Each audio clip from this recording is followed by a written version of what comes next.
1994년 2월 미국 워싱턴 한 호텔 연회장에 4,000명의 미국 정계 그리고 재계 지도자들이 모였습니다. 맨 앞자리에는 당시 미국 대통령이었던 클린턴 부부가 앉아 있었습니다.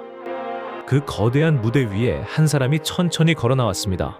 키 152cm, 84살의 작은 수녀였습니다.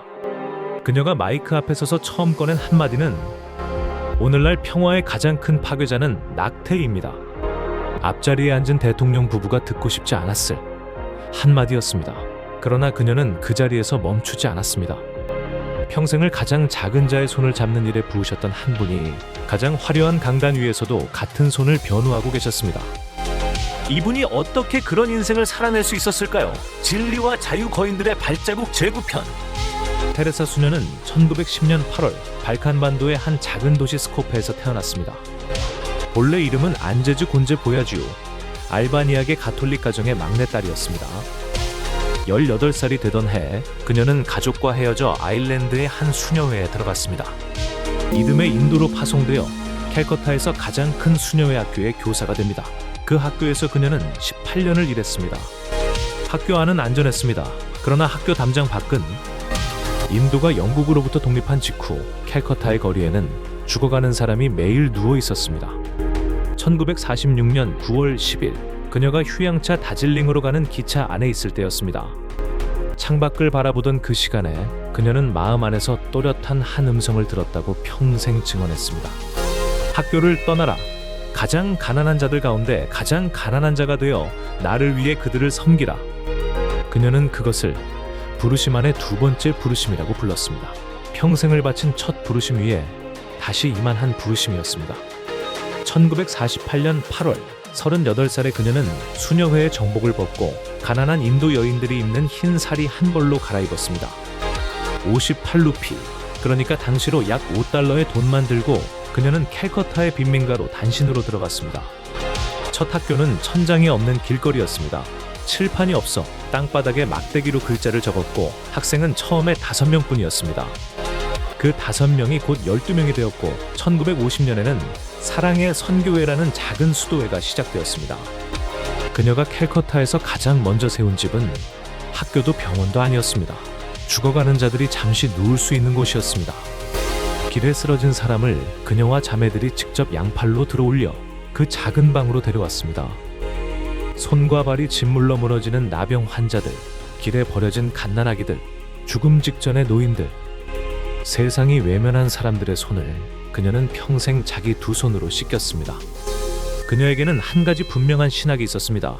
마태복음 25장 40절의 한 줄이었습니다. 너희가 여기 가장 작은 자 한 사람에게 한 것이 곧 내게 한 것이다. 그녀에게 길의 한 사람은 가난한 한 사람이 아니라 그 한 사람의 모습으로 자신을 찾아오신 예수님이었습니다. 1979년 노르웨이 오슬로에서 그녀에게 노벨 평화상이 수여됩니다. 상금은 약 19만 달러였습니다. 그녀는 그 돈으로 화려한 시상식 만찬을 취소해달라고 요청했습니다. 만찬 한 끼의 돈이면 캘커타에서 400명이 1년을 먹을 수 있습니다. 그러나 그 빛나는 노벨상 무대 뒤편에는 그녀가 별세한 후에 공개된 개인 일기에는 거의 50년에 걸친 깊은 영적 어둠이 적혀 있었습니다. 주여, 어디 계십니까? 저는 당신을 느낄 수 없습니다. 제 안에 빛이 없습니다. 가장 작은 자 안에서 그리스도를 본다고 평생 외쳤던 그녀가 자기 자신 안에서는 그리스도의 임재를 느끼지 못한 채 살아가고 있었습니다. 그러나 그 어둠 속에서도 그녀는 단 하루도 가난한 자의 곁을 떠나지 않았습니다. 느낌이 사라진 자리에서도 결단은 떠나지 않았습니다. 그것이 그녀가 우리에게 남긴 가장 정직한 신앙의 한 모습입니다. 다시 1994년 2월 워싱턴의 호텔 연회장. 키 152cm의 그녀가 자기보다 훨씬 큰 마이크 앞에서 발돋움하며 섰습니다. 84살이었습니다. 앞자리에 미국 대통령 부부 그리고 4,000명의 정계 재계 지도자들이 그녀의 입을 주목했습니다. 그녀가 이 자리에서 꺼낼 한마디는 권력자들이 가장 듣고 싶어하지 않을 한마디였습니다. 오늘날 평화의 가장 큰 파괴자는 낙태입니다. 그것은 한 아이를 향한 전쟁이며 무고한 생명을 직접 죽이는 일이기 때문입니다. 연회장의 모든 사람이 침묵했습니다. 박수도 없었고, 그러나 그녀의 한마디는 거기서 끝나지 않았습니다. 그녀는 곧 두 손을 펴보였습니다.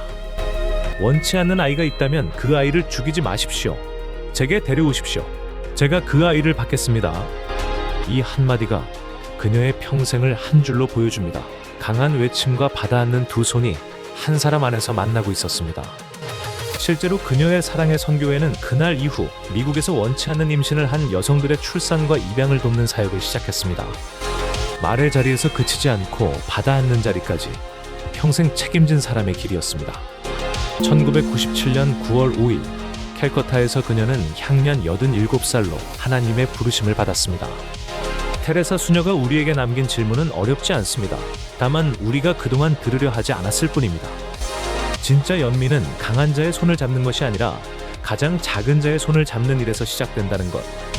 그리고 그 가장 작은 한 사람의 얼굴이 곧 그리스도의 얼굴이라는 것. 여러분 곁에 지금 가장 작은 자리에 있는 한 사람, 그 사람의 손을 오늘 한번 잡아보시지 않겠습니까? 테레사 수녀를 평생 일으키신 그분이 오늘 영상을 보고 계신 여러분에게도 같은 질문을 건네십니다. 너희가 여기 가장 작은 자 한 사람에게 한 것이 곧 내게 한 것이다. 오늘 이 거인의 발자국이 여러분 마음에 닿았다면 구독과 좋아요로 이 채널을 함께 지켜주세요. 또 한 사람의 거인이 우리 곁에 일어서는 그날까지 진리와 자유였습니다.